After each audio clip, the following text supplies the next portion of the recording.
और 10th class के बच्चों, कैसे हो, क्या हाल चाल। भाई प्रॉब्लम क्या है, आप लोग ना बोलते नहीं हो। ठीक है, मैंने एक छोटी सी वीडियो बनाई थी 10th क्लास के लिए और कहा था कि जिसको भी अगर पढ़ना हो तो आप लोग कहिएगा, क्योंकि वीडियो ना बनाने में थोड़ा प्रॉब्लम आ रही है अभी आजकल, क्योंकि कोई टेक्निकल बॉयज़ तो है नहीं। लेकिन किसी ने रिक्वेस्ट ही नहीं की। एक बच्चा था केवल, उसका कमेंट बॉक्स में आया था, उसको भी मैंने कहा था कि अगर आप चाहते हो कि आपको क्लास मिले 10th क्लास की तो आप मुझे व्हाट्सअप करें, लेकिन उसने व्हाट्सअप किया ही नहीं।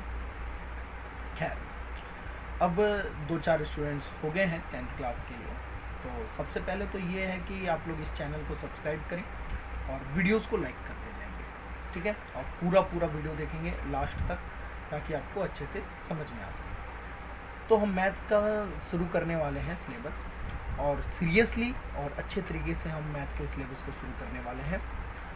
तो स्टार्ट करते हैं आज से हम अपना चैप्टर फर्स्ट है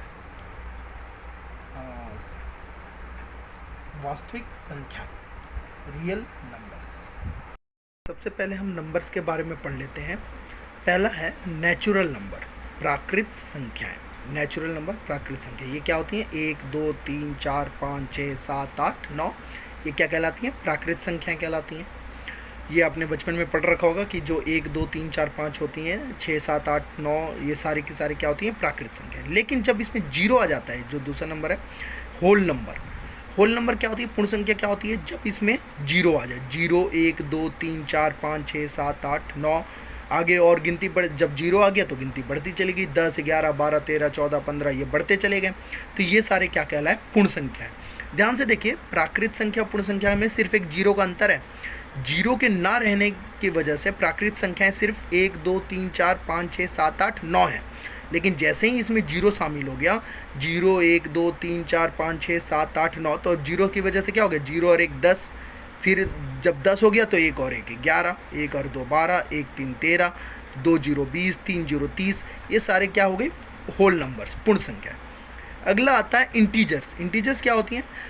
ये जो नेचुरल नंबर और होल नंबर है ना, जो प्राकृत संख्याएं और पूर्ण संख्याएं हैं, इसका नेगेटिव भी हो जाएगा इंटीजर्स में। मतलब -1 -2 -3 -4 -5, 1 2 3 4 5 ETC, सारे नंबर्स पॉजिटिव और नेगेटिव, मतलब उसके प्लस में नंबर और माइनस में नंबर, दोनों ही इंटीजर्स कहलाते हैं, पूर्णांक कहलाते हैं। चौथा, रेशनल नंबर, परिमेय संख्याएं। परिमेय संख्याएं वैसी संख्या होती है जिसको हम बटे में दिखा सकते हैं, अपॉन में, 1/2 2/3 5/6 7/4, -5/3 -2/4 -1/2, माइनस में भी हो सकता है और प्लस में भी हो सकता है। ये रेशनल नंबर कहलाते हैं, परिमेय संख्या, जिसको हम अपॉन में, बटे में भी दिखा पाते हैं। ठीक है, उतार लीजिए इसे एक पहले। ओहो, एक बात पे तो बच्चों ने ध्यान ही नहीं दिया। देखिए, जो सेकंड नंबर पे है होल नंबर, इसकी स्पेलिंग थोड़ी गलत है, WHOL लिखा हुआ है, जबकि WHOLE होना चाहिए था, यहाँ ई होना चाहिए था। होल नंबर्स, उतार लीजिए इसे।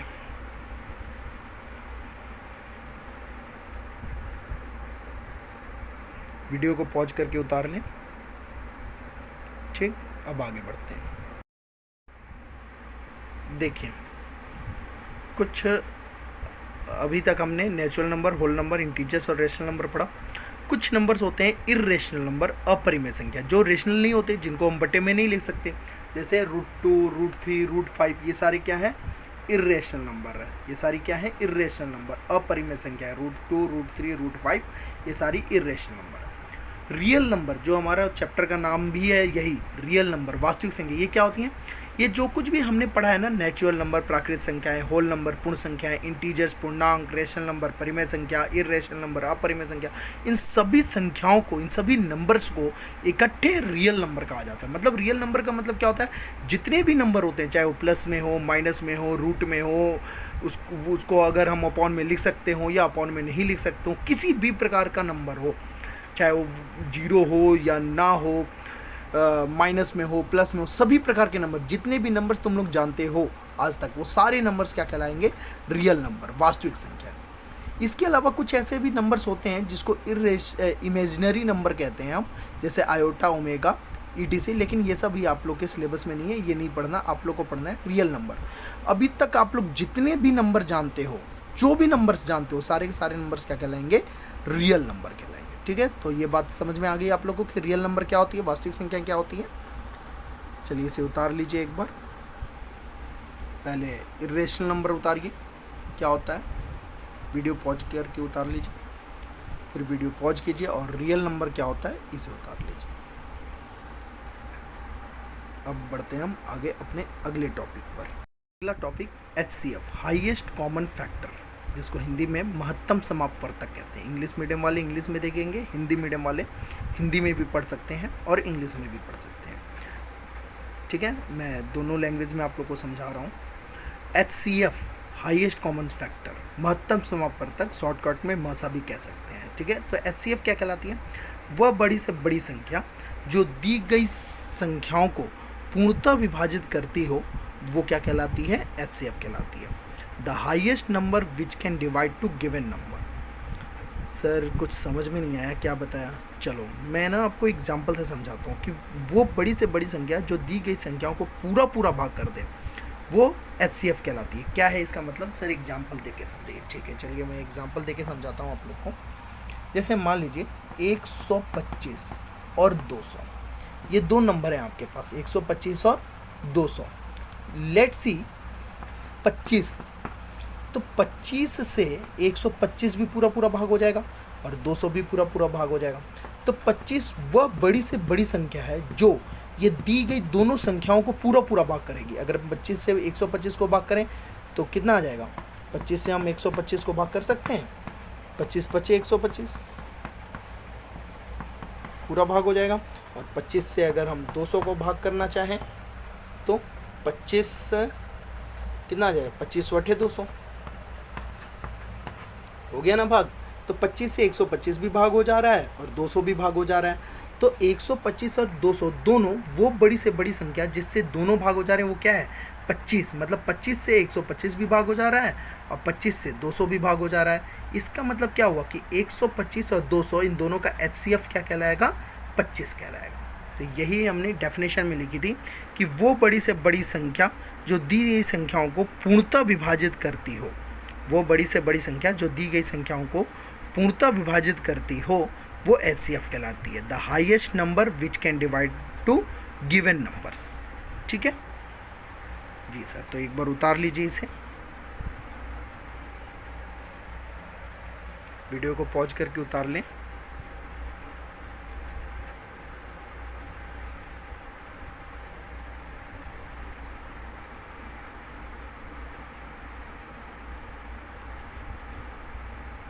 एग्जाम्पल भी उतार लीजिए।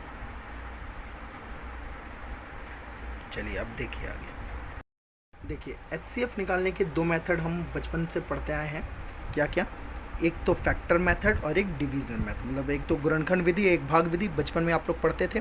HCF दो तरीके से निकालते थे हम, फैक्टर मेथड और डिवीजन मेथड। जी सर एक बार बता दीजिए आप, हम भूल गए हैं बचपन की बातें। ठीक है चलो एक बार मैं बता देता हूँ। मान लीजिए एक एग्जाम्पल जो हमने लिया था 125 और 200। तो फैक्टर मेथड में हम क्या करते थे? देखिए हम फैक्टर मेथड में क्या करते थे, सबसे पहले 125 लिखते थे और इसका हम ऐसे फैक्टर बनाते थे। 5 से करते थे हम, 5 दूनी 10, 5 25, फिर 5 से करते थे 5 25 और 5 से करते थे 5 एकम 5। फिर हम क्या करते थे? 200 का भी इसी प्रकार से हम फैक्टर बनाते थे, गुणनखंड करते थे। 5 से 5 चौक 20, 0, 5 अठे 40, 2 चौक 8, 2 दूनी 4, 2 एकम 2। याद आ रहा है कुछ? जी सर कुछ याद आ रहा है। तो हम ऐसे ही दोनों का फैक्टर बनाते थे और क्या करते थे, जो 125 था इसके बाहर बाहर वाले को लिख लेते थे हम 5 गुणा 5 गुणा 5 गुणा 1, 5 गुणा 5 गुणा 5 गुणा 1। और इसी प्रकार 200 के भी बाहर बाहर वाले को 5 गुणा 5 गुणा 2 गुणा 2 गुणा 2 गुणा 1, ऐसे हम बाहर बाहर वाले को भी लिख लेते थे। 200 का 5 गुणा 5 गुणा 2 गुणा 2 गुणा 2 गुणा 1 ऐसे लिखते थे। और फिर हम HCF कैसे निकालते थे, जो दोनों में कॉमन है। दोनों में कॉमन क्या था, एक तो ये 5 है, एक तो ये 5 है और एक 1 है, ये 1 है, ये कॉमन है 5 5 और 1। तो ये HCF हो जाता था 5 × 5 × 1, 5 × 5 × 1 ऐसे हो जाए, कितना हो जाएगा 5 × 25 × 1 25। तो HCF कितना हो गया 25। तो ये मेथड तो हो गया हमारा क्या, फैक्टर मेथड। एक बार वीडियो पॉज करके उतार लीजिए, इसे उतार लिया। अब देखिए इसी एग्जाम्पल को अब हम भाग विधि से करते हैं। भाग विधि क्या हुआ करता था, छोटी संख्या 125 है, 200 बड़ी संख्या है, हम 125 को 200 से भाग करते थे। 125 से 200 तो जाएगा नहीं एक बार में, 125 कितना आ जाएगा, जीरो में से भाग करने तो आता है ना, जीरो में से 5 जाएगा, वो तो जाएगा नहीं, एक कैरी करेंगे हम 10, 10 में से 5 जाएगा 5, और ये कितना आ जाएगा, ये बच जाएगा 9, 9 में से 2 गया 7, और ये 1 से 1 चला गया, ये कितना बच गया 75 बच गया। फिर अब हम क्या करते थे, इस 75 को लेते थे और इस 125 को अंदर रखते थे। ठीक है, अब 75 बार में भी ये तो पूरा पूरा तो जाएगा नहीं, तो एक बार में 75 माइनस ऐसे ही करते थे, कितना आ जाएगा 0, और 12 में से 7 जाएगा, कितना आ जाएगा 3 4 5 50। फिर अब इस 50 से करते थे हम, 50 इसको ले लिया बाहर और इस 75 को ले लिया अंदर, कितना आ जाएगा 50 से कम 50, कितना आ गया 25। अब इस 25 को हम ले लेते थे बाहर, और जिससे हम पहले भाग कर रहे हैं 50, इसको ले लेते थे हम अंदर, 25 दूनी 50, 0 0 आ गया ना। जैसे ही भाग में 0 आ जाता था हमारा HCF आ जाता था 25, तो हमारा HCF हो गया 25। ठीक, यही थी भाग विधि। उतार लीजिए भाग विधि क्या थी, फिर से समझ लीजिए भाग विधि क्या थी। दो संख्याएं थे 125 और 200, इसमें से छोटी संख्या को हम बाहर रखते थे, 200 को अंदर रखते थे और भाग करते थे। जितने बार में भी भाग चल जाए कुछ शेष बचेगा, फिर उस शेष से जिससे हम भाग करते थे, यहाँ जैसे यहाँ पर हम 125 से भाग कर रहे हैं, तो जो हमारा शेष बच गया 75, अब हम 75 से 125 को भाग करेंगे, फिर जो शेष बच गया 50, उस 50 से 75 को भाग करेंगे, फिर जो शेष बच गया 25, उस 25 से 50 को भाग करेंगे। ऐसे हम भाग करते थे, इसको कहते हैं हम भाग विधि। ठीक है जी सर, अब याद आ गया, बचपन में हम ऐसा करते थे ना। चलिए ठीक है बच्चों, इसे वीडियो पॉज करके एक बार इसे ना उतार लो। भाग विधि से ना एक और एग्जाम्पल लेते हैं, 448 और 24। अब 448 और 24 का HCF निकालते हैं हम भाग विधि से, डिवीज़न मेथड से। तो 24 छोटा है, 24 को यहाँ रखेंगे हम, और 448 को अंदर रखेंगे।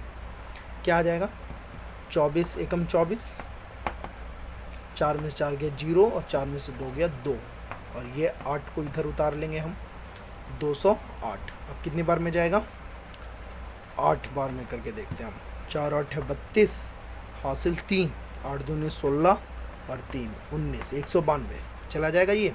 8 में से 2 गया 6 और 10 में से 9 गया 1, 16, ये तो कैंसिल हो जाएगा, ये बच गया शेष 16। अब तो भाग होगा नहीं 24 से। अब इस 16 को हम ले लेंगे बाहर, अब इस 16 को ले लेंगे हम बाहर, और जिससे भाग कर रहे थे ना 24, इसको ले लेंगे हम अंदर। अब देखिए 16 से 24 भाग होगा क्या सर, 16 दूनी 32 हो जाएगा, भाग 2 बार में तो जाएगा नहीं, तो एक बार में 16 एकम 16, 24 में से 16 जाएगा, कितना आ गया 8।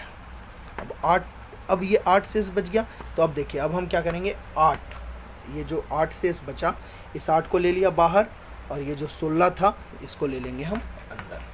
8 दूनी 16, पूरा पूरा भाग हो गया, 0 आ गया। इसका मतलब किससे भाग करने पे 0 आया 8 से, इसका मतलब ये जो 448 और 24 था, 448 24 था, इसका अगर मुझे HCF निकालना होगा तो इसका HCF कितना आ जाएगा 8। ये हमारे विभाजन विधि से आ गया, बात समझ में आ गई विभाजन विधि। उतार लीजिए इसे एक बार।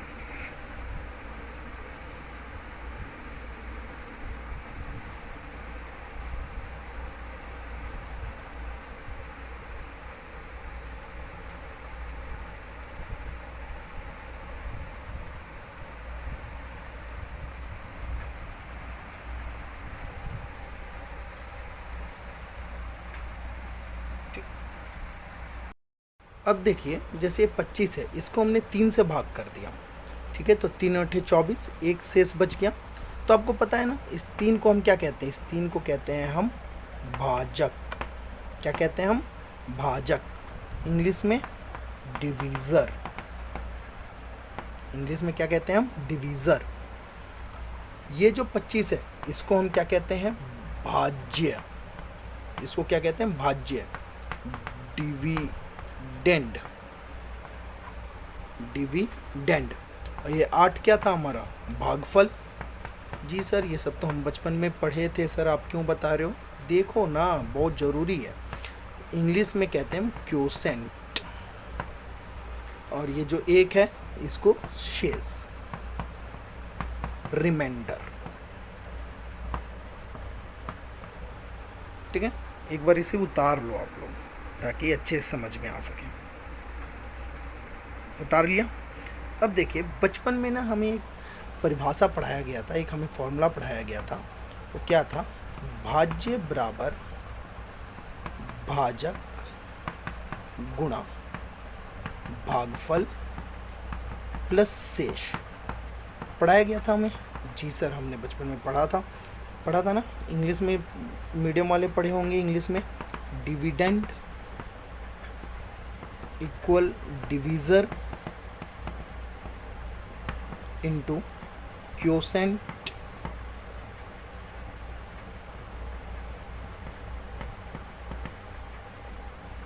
प्लस में रिमाइंडर। ठीक है, ये पढ़ा होगा बचपन में फॉर्मूला, भाज्य बराबर भाजक गुणा भागफल प्लस में शेष। जी सर, पढ़ा होगा। तो इस फॉर्मूले से हमें क्या समझ में आता था? अगर देखिए, अगर हम यहाँ पर भाज्य क्या है? 25 है। तो अगर मैं यहाँ पर भाज्य की जगह पर लिखूँ 25, तो कैसे लिख सकता हूँ? भाजक मतलब 3 गुणा में 8, भाजक ये 3 है, 3 गुणा में भागफल 8 प्लस रिमाइंडर ये 1। तो देखिए 3 अठे 24 और प्लस 1 25 आ गया। जी सर, ये तो हमने बचपन में पढ़ा था, फिर अब आप क्यों पढ़ा रहे हो? देखो ये जो है ना, बचपन में तो आपने इसको ऐसे पढ़ लिया, भाज्य बराबर भाजक गुणा भागफल प्लस में शेषफल, dividend equal divisor into quotient plus में रिमाइंडर। अब पता है इसी को 10th क्लास में आपको पढ़ना है और इसका नाम है यूक्लिड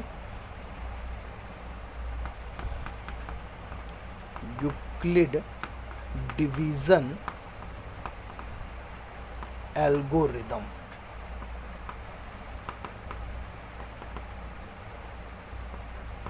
क्या नाम है इसका? Euclid division algorithm. यूक्लिड विभाजन प्रमेय, मैं हिंदी में बोल दे रहा हूँ, लिख लीजिए, यूक्लिड विभाजन प्रमेय। ठीक है, तो यूक्लिड विभाजन प्रमेय क्या होता है? भाज्य बराबर भाजक गुणा भागफल प्लस में शेषफल, dividend equal divisor into quotient plus में रिमाइंडर। ठीक है, एक बार ना पूरे को अच्छे से उतार लीजिए। पहले ये उतार लीजिए ताकि आपको हमेशा याद रहेगा भाजक क्या होता है, भाज्य क्या होता है, भागफल क्या होता है, शेषफल क्या होता है। उसके बाद ये फॉर्मूला उतार लीजिए, भाज्य बराबर भाजक गुणा भागफल प्लस में शेषफल, dividend equal divisor into quotient plus में रिमाइंडर। और इसे हम क्या कहते हैं? Euclid division algorithm. शॉर्टकट में इसको हम EDA भी कहते हैं।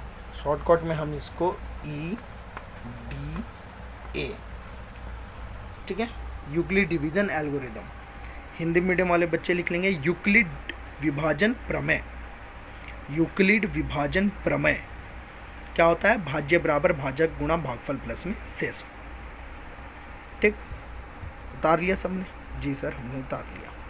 तो बच्चों हमने 2 बातें पढ़ी। एक तो हमने विभाजन विधि से HCF निकालना सीखा, एक तो हमने HCF निकालना सीखा, और एक हमने यूक्लिड डिवीज़न एल्गोरिदम पढ़ा।